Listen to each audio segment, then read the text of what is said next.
ಕನ್ನಡಿನ ಸಮಸ್ತ ವೀಕ್ಷಕರಿಗೂ ಹಾಗೂ ಕನ್ನಡಿನ ಸಮಸ್ತ ಭಾವಿ ವಕೀಲರಿಗೆ ಕಾಮಧೇನು ಲಾ ಕಡೆ ನಮಸ್ತೆ. ಆತ್ಮೀಯ ಸ್ನೇಹಿತರೆ, ನಾವು ಇಂದಿನ ತರಗತಿಯಲ್ಲಿ ಕಾನ್ಸ್ಟಿಟ್ಯೂಷನ್ಸ್ ಲಾ ಒಂದಕ್ಕೆ ಸಂಬಂಧಪಟ್ಟಂತೆ ಯೂನಿಟ್ 4 ಅನ್ನು ಇಂದಿನ ತರಗತಿಯಲ್ಲಿ ತಿಳ್ಕೊಂಡು ಬರೋಣ ಅಥವಾ ಪ್ರಾರಂಭಿಸೋಣ. ಆತ್ಮೀಯ ಸ್ನೇಹಿತರೆ ನೋಡಿ, ಸಂವಿಧಾನಿಕ ಕಾನೂನು ಭಾಗ 1 ಕಾನ್ಸ್ಟಿಟ್ಯೂಷನ್ಸ್ ಲಾ 1 ಅಂತ ಕರಿತೀವಿ. ಅದು ಸಂಬಂಧಪಟ್ಟಂತೆ ಯೂನಿಟ್ 4 ಅಲ್ಲಿ ಆರ್ಟಿಕಲ್ 20 ಅಥವಾ ಅನುಚ್ಛೇದ 20 ಅಪರಾಧಿಗಳ ಬಗ್ಗೆ ಅಪರಾಧಿ ಎಂದು ನಿರ್ಣಯಿಸುವ ಸಂಬಂಧದಲ್ಲಿ ಸಂರಕ್ಷಣೆ. ಏನು ಹೇಳಿ? ಅಪರಾಧಿಗಳ ಬಗ್ಗೆ ಅಪರಾಧಿ ಎಂದು ನಿರ್ಣಯಿಸುವಂಥ ಸಂಬಂಧದಲ್ಲಿ ಸಂರಕ್ಷಣೆಯನ್ನು ನಾವು ಭಾರತ ಸಂವಿಧಾನ ಅನುಚ್ಛೇದ 22 ನೋಡಬಹುದಾಗಿದೆ. ಇಂಗ್ಲಿಷಲ್ಲಿ explain the constitutional safe guards guaranteed in a favour used persons of on accused persons ಅಂತ ಕೇಳ್ತಾ ಇರ್ತಾರೆ. ತುಂಬ ಇಂಪಾರ್ಟೆಂಟ್ ಆಗ್ತದೆ. ಆರೋಪಿತನ ಪರವಾಗಿ ಸಂವಿಧಾನಿಕ ರಕ್ಷಣೆಗಳನ್ನು ಚರ್ಚಿಸಿ ಅಂತ ಹೇಳ್ಬಿಟ್ಟು ಆತ್ಮೀಯ ಸ್ನೇಹಿತರೆ ನೋಡಿ, ಏನು ಪೀಠಿಕೆ ಅನುಚ್ಛೇದ 20 ಅಪರಾಧಿಗಳ ಬಗ್ಗೆ ಅಪರಾಧಿ ಎಂದು ನಿರ್ಣಯಿಸುವಂಥ ಸಂಬಂಧದಲ್ಲಿ ಸಂರಕ್ಷಣೆ. ಅದರಲ್ಲಿ ಮೂರು ಮುಖ್ಯವಾಗಿ ಕಾಣಬಹುದಾಗಿದೆ ಆತ್ಮೀಯ ಸ್ನೇಹಿತರೆ. ಯಾವ ರೀತಿಯಾಗಿ ರಕ್ಷಣೆ ಇದಾವೆ ಅಂತ ಹೇಳ್ಬಿಟ್ಟು 3 ರಕ್ಷಣೆಗಳನ್ನು ನೀಡಲಾಗಿದೆ. ಅಪರಾಧ ಘಟಿಸಿದಾದ ನಂತರ ಜಾರಿಗೆ ಬರುವ ಕಾನೂನಿನಿಂದ ರಕ್ಷಣೆ. ಏನು ಹೇಳಿ? ಅಪರಾಧ ಘಟಿಸಿದಾದ ನಂತರ ಜಾರಿಗೆ ಬರುವ ಕಾನೂನಿನಿಂದ ರಕ್ಷಣೆ. ಮೊದಲನೇದಾಗಿ ಆರ್ಟಿಕಲ್ 21 ಸಬ್ ಕ್ಲಾಸ್ ಎ ಯಲ್ಲಿ, ಅದೇ ರೀತಿಯಾಗಿ ಆರ್ಟಿಕಲ್ 20 ಸಬ್ ಕ್ಲಾಸ್ ಬಿ ಯಲ್ಲಿ ಒಂದೇ ಅಪರಾಧಕ್ಕೆ 2 ಸಲ ಶಿಕ್ಷೆಯಿಂದ ರಕ್ಷಣೆ. ಡಬಲ್ ಜಿಯೋಪಾರ್ಡಿ ಅಂತ ಕರಿತೀವಿ ಇಂಗ್ಲೀಷಲ್ಲಿ ಇದನ್ನು. ಒಂದೇ ಅಪರಾಧಕ್ಕೆ 2 ಸಲ ಶಿಕ್ಷೆಯಿಂದ ರಕ್ಷಣೆ. ಅದೇ ರೀತಿಯಾಗಿ ಆರ್ಟಿಕಲ್ 20 ಸಬ್ ಕ್ಲಾಸ್ ಸಿ ಯಲ್ಲಿ ಅಪರಾಧಿಗೆ ತನ್ನ ವಿರುದ್ಧ ತಾನೇ ಸಾಕ್ಷಿ ಹೇಳುವಂತೆ ಒತ್ತಾಯಿಸುವಂತಿಲ್ಲ. ಕ್ಲಿಯರಾಗಿ ಅರ್ಥ ಮಾಡ್ಕೊಳ್ಳಿ. ಅಪರಾಧಿಗೆ ತನ್ನ ವಿರುದ್ಧ ತಾನೇ ಸಾಕ್ಷಿ ಹೇಳುವಂತೆ ಒತ್ತಾಯಿಸುವಂತಿಲ್ಲ. ನೋಡಿ, ಅನುಚ್ಛೇದ 20 ಅಪರಾಧಿಗಳ ಬಗ್ಗೆ ಅಪರಾಧಿ ಎಂದು ನಿರ್ಣಯಿಸುವಂಥ ಸಂಬಂಧದಲ್ಲಿ ಸಂರಕ್ಷಣೆ ನೀಡ್ತದೆ. ಯಾವ ಕೃತ್ಯವನ್ನು ಅಪರಾಧವೆಂದು ಆರೋಪಿಸಲಾಗಿದೆಯೋ, ಕ್ಲಿಯರಾಗಿ ಅರ್ಥ ಮಾಡ್ಕೊಳ್ಳಿ, ಯಾವ ಕೃತ್ಯವನ್ನು ಅಪರಾಧವೆಂದು ಆರೋಪಿಸಲಾಗಿದೆಯೋ ಆ ಕೃತ್ಯವನ್ನು ಮಾಡಿದ ಕಾಲದಲ್ಲಿ ಜಾರಿಯಲ್ಲಿರುವ ಕಾನೂನನ್ನ ಉಲ್ಲಂಘನೆ ಮಾಡಿದ ಯಾವನೇ ವ್ಯಕ್ತಿಯನ್ನ ಆ ಅಪರಾಧದ ಬಗ್ಗೆ ಮಾತ್ರ ಅಪರಾಧಿ ಎಂದು ನಿರ್ಣಯಿಸತಕ್ಕದ್ದು, ಹೊರತು ಯಾವುದೇ ಅಪರಾಧದ ಬಗ್ಗೆ ಅಪರಾಧಿ ಎಂದು ನಿರ್ಣಯಿಸತಕ್ಕದ್ದಲ್ಲ. ಮತ್ತು ಆ ಅಪರಾಧವು ನಡೆದ ಕಾಲದಲ್ಲಿ ಜಾರಿಯಲ್ಲಿರತಕ್ಕ ಕಾನೂನಿನ ಮೇರೆಗೆ ವಿಧಿಸಬಹುದಾಗಿದ್ದು ದಂಡನೆಗಿಂತ ಹೆಚ್ಚಿನ ದಂಡನೆಗೆ ಗುರಿಪಡಿಸ್ತಕ್ಕದ್ದಲ್ಲ ಅಂತ ಹೇಳ್ಬಿಟ್ಟು ಆತ್ಮೀಯ ಸ್ನೇಹಿತರೆ ಕ್ಲಿಯರಾಗಿ ಅರ್ಥ ಮಾಡ್ಕೊಳ್ಳಿ.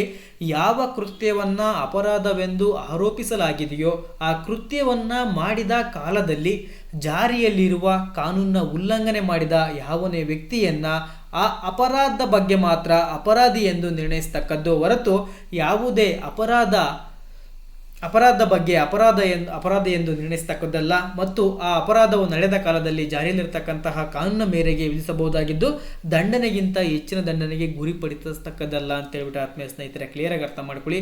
ತುಂಬ ಇಂಪಾರ್ಟೆಂಟ್ ಕಾನ್ಸೆಪ್ಟ್ ಇವು. ಪ್ರತಿಯೊಬ್ಬರಿಗೂ ಕೂಡ ಯಾವನೇ ವ್ಯಕ್ತಿಯನ್ನ ಒಂದೇ ಅಪರಾಧಕ್ಕಾಗಿ ಒಂದಕ್ಕಿಂತ ಹೆಚ್ಚು ಸಲ ಪ್ರಾಸಿಕ್ಯೂಷನ್ಗೆ ಗುರಿಪಡಿಸತಕ್ಕದ್ದಲ್ಲ. ಎರಡನೇದು ಏನು ಹೇಳ್ತಾರಪ್ಪ ಅಂದರೆ, ಯಾವನೇ ವ್ಯಕ್ತಿಯನ್ನ ಒಂದೇ ಅಪರಾಧಕ್ಕಾಗಿ ಒಂದೇ ಅಫೆನ್ಸ್ಗಳಿಗಾಗಿ ಒಂದಕ್ಕಿಂತ ಹೆಚ್ಚು ಸಲ ಪ್ರಾಸಿಕ್ಯೂಷನ್ಗಾಗಿ ಅಥವಾ ವಿಚಾರಣೆಗಾಗಿ ಗುರಿಪಡಿಸತಕ್ಕದ್ದಲ್ಲ, ಹಾಗೂ ಅಂತಹ ಅಫೆನ್ಸ್ಗಳಿಗಾಗಿ ಅಂತಹ ಅಪರಾಧಗಳಿಗಾಗಿ ದಂಡಿಸತಕ್ಕದ್ದಲ್ಲ ಅಂತ ಹೇಳ್ಬಿಟ್ಟು ಆತ್ಮೀಯ ಸ್ನೇಹಿತರೆ ಮುಂದುವರೆದು ಗಮನಿಸಿ.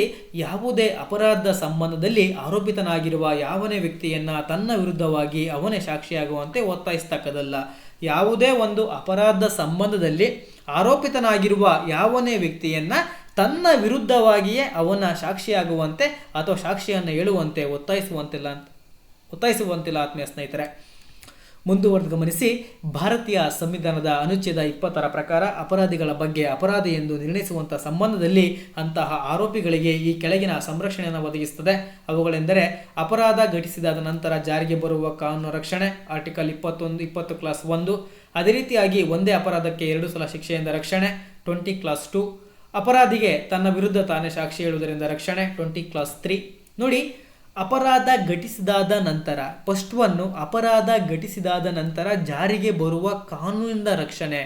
ಏನು ಭಾರತ ಸಂವಿಧಾನ ಅನುಚ್ಛೇದ 20 ಸಬ್ ಕ್ಲಾಸ್ 1 ಅಡಿಯಲ್ಲಿ ಉಪ ಅನುಚ್ಛೇದ 1 ಅಡಿಯಲ್ಲಿ protections against ex post facto law ಅಂತ ಹೇಳ್ಬಿಟ್ಟು ಏನು ಅಪರಾಧ ಘಟಿಸಿದಾದ ನಂತರ ಜಾರಿಗೆ ಬರುವ ಕಾನೂನಿನಿಂದ ಆರೋಪಿಯನ್ನ ಶಿಕ್ಷಿಸತಕ್ಕದ್ದಲ್ಲ. ಈಗಾಗಲೇ ಅನುಚ್ಛೇದ 20 ಸಬ್ ಕ್ಲಾಸ್ 1 ಅಡಿಯಲ್ಲಿ ಪ್ರಕಾರ ಕಾನೂನು ರಚಿಸುವ ಶಾಸನ ಸಭೆಯ ಮೇಲೆ ಮಿತಿಯನ್ನು ಹೇರ್ತದೆ. ಸಾಮಾನ್ಯವಾಗಿ ಶಾಸನ ಸಭೆಯು ಯಾವುದೇ ಕಾನೂನನ್ನು ಪೂರ್ವಾನ್ವಯ ಅಥವಾ ಉತ್ತರಾನ್ವಯವಾಗಿ ಕಾನೂನನ್ನು ರಚಿಸಬಹುದು. ಆದರೆ ಅನುಚ್ಛೇದ 20 ಉಪ ಅನುಚ್ಛೇದ 1 ಪ್ರಕಾರ ಶಾಸನ ಸಭೆಯು ಕ್ರಿಮಿನಲ್ ಕಾನೂನುಗಳಿಗೆ ಸಂಬಂಧಪಟ್ಟಂತೆ ಪೂರ್ವಾನ್ವಯ ರಚಿಸುವುದನ್ನು ನಿಷೇಧಿಸುತ್ತದೆ. ನೋಡಿ, ಏನು ಒಬ್ಬ ವ್ಯಕ್ತಿ ಇತ್ತೀಚಿನ ದಿನಗಳಲ್ಲಿ ಹೇಳ್ತೀನಿ ನಿಮಗೆ, IPCಯಲ್ಲಿ ನಿಮಗೆ ಒಂದು ಅಫೆನ್ಸನ್ನು ಮಾಡಿರ್ತಾನೆ ಅಂದ್ಕೊಳ್ಳಿ. ಈಗ ಪ್ರೆಸೆಂಟು BNS ಇದೆ.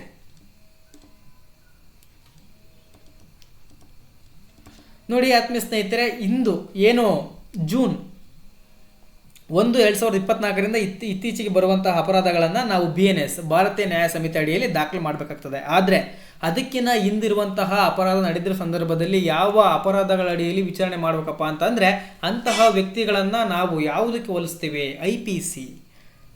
IPCಯಲ್ಲಿ ನಾವು ವಿಚಾರಣೆ ಮಾಡಬೇಕಾಗ್ತದೆ. ಅದರಲ್ಲಿರುವಂತಹ ಪನಿಷ್ಮೆಂಟ್ಗೆ ಒಬ್ಬ ವ್ಯಕ್ತಿ ಗುರಿಯಾಗಬೇಕಾಗ್ತದೆ. ಅದನ್ನು ಹೊರತುಪಡಿಸಿ ಈಗ BNS ಅಲ್ಲಿ ಪನಿಷ್ಮೆಂಟ್ ಇನ್ಕ್ರೀಸ್ ಆಗಿದೆ. ಅಂತಹ ಶಿಕ್ಷೆಗೆ ಅಂತಹ ಅಪರಾಧ ಮಾಡಿರುವಂಥ ವ್ಯಕ್ತಿಗಳಿಗೆ ಈ ಎನೆಕ್ಟ್ ಆಗಿರುವಂತಹ ರೀಪ್ಲೇಸ್ ಆಗಿರುವಂಥ ಲಾಗಳನ್ನು ನಾವು ಅದರಲ್ಲಿ ಸೇರಿಸ್ಲಿಕ್ಕೆ ಬರೋದಿಲ್ಲ ಅಂತ ಹೇಳ್ಬಿಟ್ಟು ಆತ್ಮೀಯ ಸ್ನೇಹಿತರೆ ಕ್ಲಿಯರಾಗಿ ಅರ್ಥ ಮಾಡ್ಕೊಳ್ಳಿ. ಒಂದು ಎಕ್ಸಾಂಪಲ್ ಕೊಟ್ಟಿದ್ದೇನೆ. ಅದು ಸಂಬಂಧಪಟ್ಟಂತೆ ಕೆಲವೊಂದು ಪ್ರಕರಣ ಇದೆ ನೋಡಿ. ಓಂ ಪ್ರಕಾಶ್ ವಿರುದ್ಧ ಸ್ಟೇಟ್ ಆಫ್ UP ಪ್ರಕರಣದಲ್ಲಿ ಏನು 1948 ಅಲ್ಲಿ ಲಂಚ ಒಂದು ಅಪರಾಧವಾಗಿರುವುದಿಲ್ಲ.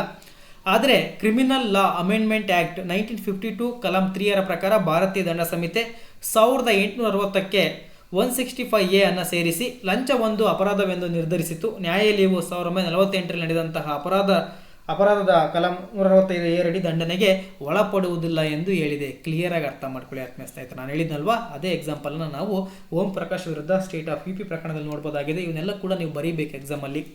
ಮುಂದುವರೆದು ಗಮನಿಸಿ.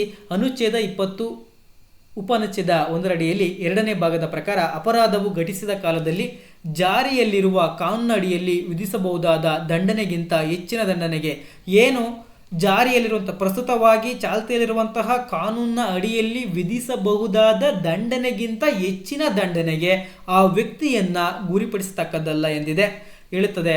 ಅಂದರೆ ನಂತರ ಕಾನೂನಿನಿಂದ ಹಿಂದಿನ ಅಪರಾಧಕ್ಕೆ ಹೆಚ್ಚಿನ ದಂಡನೆಯನ್ನು ವಿಧಿಸುವಂತಿಲ್ಲ.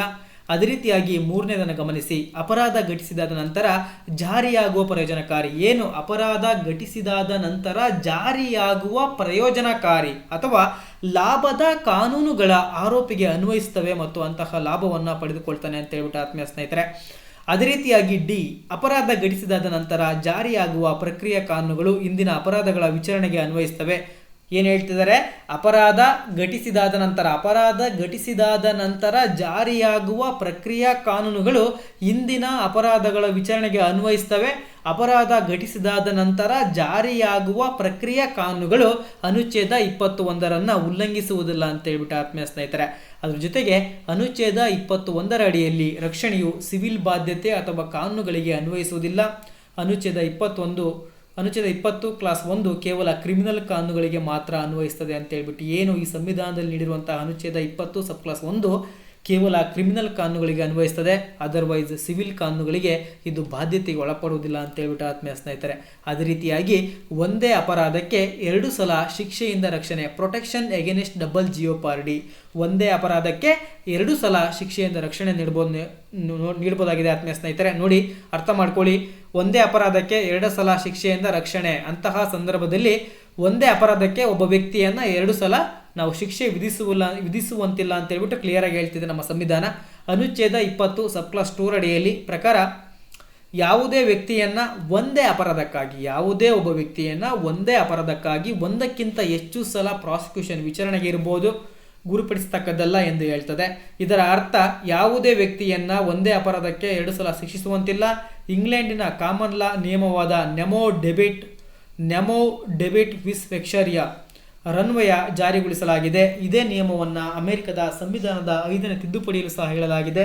ಭಾರತದಲ್ಲಿ ಅನುಚ್ಛೇದ 20 ಉಪ ಅನುಚ್ಛೇದ 2 ರಕ್ಷಣೆಯು ಒಬ್ಬ ಆರೋಪಿಯು ಪ್ರಾಸಿಕ್ಯೂಷನ್ ಅಥವಾ ಕ್ರಿಮಿನಲ್ ವಿವರಣೆಗಳಿಗೆ ಗುರಿಯಾಗಿರಬೇಕು ಮತ್ತು ಶಿಕ್ಷೆಗೆ ಒಳಪಟ್ಟಿರಬೇಕು. ನಂತರ ಅದೇ ವ್ಯಕ್ತಿಗೆ 2ನೇ ಬಾರಿ ಅದೇ ಅಪರಾಧಕ್ಕೆ ಶಿಕ್ಷೆಗೆ ಒಳಪಡುವಂತಿದ್ದರೆ ಅನ್ವಯಿಸ್ತದೆ. ಅನುಚ್ಛೇದ 20 ಸಬ್ ಕ್ಲಾಸ್ 2 ನಿಯಮವು ಅನ್ವಯಿಸಬೇಕಾದರೆ ಅದು ಈ ಕೆಳಗಿನ ಅವಶ್ಯಕಾಂಶಗಳನ್ನು ಪೂರೈಸಬೇಕು. ಅವುಗಳೆಂದರೆ ಗಮನಿಸಿ. ವ್ಯಕ್ತಿಯು ಒಂದು ಅಪರಾಧ ಆರೋಪಿಯಾಗಿರಬೇಕು. ಅಂತಹ ಕ್ರಿಮಿನಲ್ ವಿವರಣೆ ಅಥವಾ ಪ್ರಾಸಿಕ್ಯೂಷನ್ ಒಂದು ನ್ಯಾಯಾಲಯದ ಮುಂದೆ ಅಥವಾ ನ್ಯಾಯಾಧೀಕರಣದ ಮುಂದೆ ನಡೆದಿರಬೇಕು. ಕ್ಲಿಯರಾಗಿ ಅರ್ಥ ಮಾಡ್ಕೊಳ್ಳಿ. ಫಸ್ಟ್ 1 ಪಾಯಿಂಟು, ವ್ಯಕ್ತಿಯು ಒಂದು ಅಪರಾಧ ಆರೋಪಿಯಾಗಿರಬೇಕು. 2ನೇದಾಗಿ ಅಂತಹ ಕ್ರಿಮಿನಲ್ ವಿವರಣೆ ಅಥವಾ ಪ್ರಾಸಿಕ್ಯೂಷನ್ ಒಂದು ನ್ಯಾಯಾಲಯದ ಮುಂದೆ ಅಥವಾ ನ್ಯಾಯಾಧೀಕರಣದ ಮುಂದೆ ನಡೆದಿರಬೇಕಾಗಿರ್ತದೆ. ಅಂತಹ ವ್ಯಕ್ತಿಯು ಈ ಹಿಂದೆ ಅದೇ ಅಪರಾಧಕ್ಕಾಗಿ ಕ್ರಿಮಿನಲ್ ವಿವರಣೆಗೆ ಒಳಪಟ್ಟಿರಬೇಕು ಮತ್ತು ಶಿಕ್ಷೆಯಾಗಿರಬೇಕಾಗಿರುತ್ತದೆ. ಮುಂದುವರೆದು ಗಮನಿಸಿ 4ನೇ ನೋಡಿ, ಅಪರಾಧ ಹಿಂದಿನ ಕ್ರಿಮಿನಲ್ ವಿವರಣೆ ಮತ್ತು ಪ್ರಸ್ತುತ ಕ್ರಿಮಿನಲ್ ವಿವರಣೆಯಲ್ಲಿ ಒಂದೇ ಅಪರಾಧವಾಗಿರಬೇಕು.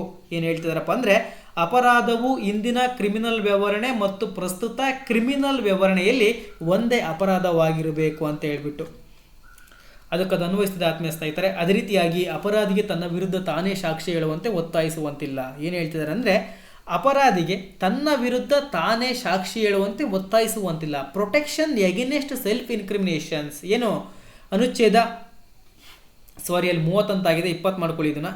ಅನುಚ್ಛೇದ 20 ಸಬ್ಕ್ಲಾಸ್ 3ರ ಪ್ರಕಾರ ಯಾವುದೇ ಅಪರಾಧ ಸಂಬಂಧದಲ್ಲಿ ಆರೋಪಿತನಾಗಿರುವ ಯಾವುದೇ ವ್ಯಕ್ತಿಯನ್ನ ತನ್ನ ವಿರುದ್ಧವಾಗಿ ತಾನೇ ಸಾಕ್ಷಿದಾರನಾಗುವಂತೆ ಅಥವಾ ಸಾಕ್ಷಿ ಹೇಳುವಂತೆ ಒತ್ತಾಯಿಸತಕ್ಕದ್ದಲ್ಲ. ಇದರ ಅರ್ಥ ಯಾವುದೇ ಆರೋಪಿತ ವ್ಯಕ್ತಿಯ ವಿರುದ್ಧ ತಾನೇ ಸಾಕ್ಷಿ ಹೇಳುವಂತೆ ಒತ್ತಾಯಿಸುವಂತಿಲ್ಲ. ಈ ಮೂಲಭೂತ ಉನ್ಮುಕ್ತಿಯನ್ನ ಕಾಮನ್ ಲಾ ಕ್ರಿಮಿನಲ್ ನ್ಯಾಯಶಾಸ್ತ್ರದಡಿಯಲ್ಲಿ ನೀಡಲಾಗಿದೆ. ಇದು ಈ ಕೆಳಕಂಡ ತತ್ವಗಳಿಂದ ನೀಡಲಾಗಿದೆ ಅಂತ ಹೇಳ್ಬಿಟ್ಟು ಆತ್ಮೀಯ ಸ್ನೇಹಿತರೆ. ಒಬ್ಬ ವ್ಯಕ್ತಿ ಒಂದು ಅಪರಾಧ ಮಾಡಿದನಂದ್ರೆ ಅಂತ ಅಪರಾಧಿಗೆ ಸಂಬಂಧಪಟ್ಟಂತೆ ತನ್ನ ವಿರುದ್ಧ ತಾನೇ ಸಾಕ್ಷಿ ಹೇಳುವಂತೆ ಒತ್ತಾಯಿಸುವಂತಿಲ್ಲ.